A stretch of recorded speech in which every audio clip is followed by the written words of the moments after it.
প্রিয় কৃষক বন্ধুরা কেমন আছেন? আশা করি সকলে ভালো আছেন। তো দেখে বুঝতে পারছেন যে ভুট্টা কিন্তু একদম পরিপক্ক, তোলার উপযুক্ত হয়ে গেছে।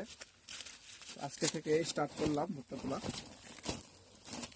যারা ভুট্টা চাষ করছেন এরকম ভাবে যদি গাছগুলো শুকিয়ে যায়, এরকম সাদা টাইপের হয়ে গেলে তখন আপনারা ভুট্টা সংগ্রহ করতে পারেন। এই ভুট্টাগুলো আবার রোদে শুকিয়ে এটা কিন্তু মাড়াই করার উপযুক্ত হবে। আল্লাহর রহমতে আসলে ভুট্টার ফলন ইনশাল্লাহ ভালোই হবে আশা করি।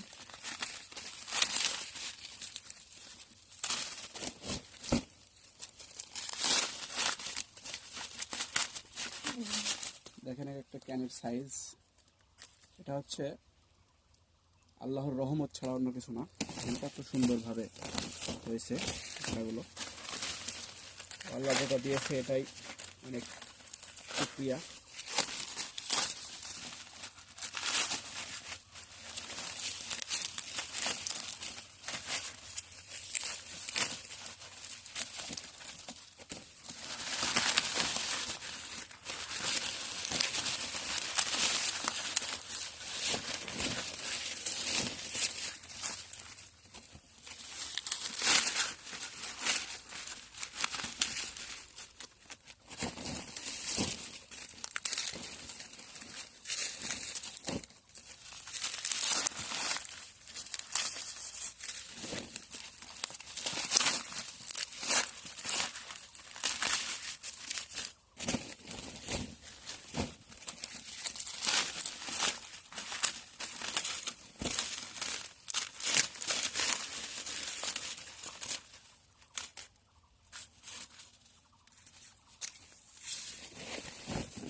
ভাঙার পরে এটাকে আবার রোদে শুকাতে হবে।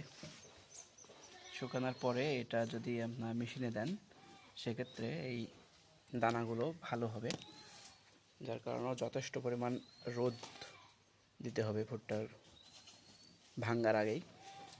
রোদ দিলে দানাগুলো কটকটে থাকে এবং শুকাতে অনেক সুবিধা হয়, ভাঙতেও অনেক ভালো হয়। একটি করে রোদ দিলে ভাঙার উপযুক্ত হয়ে যাচ্ছে।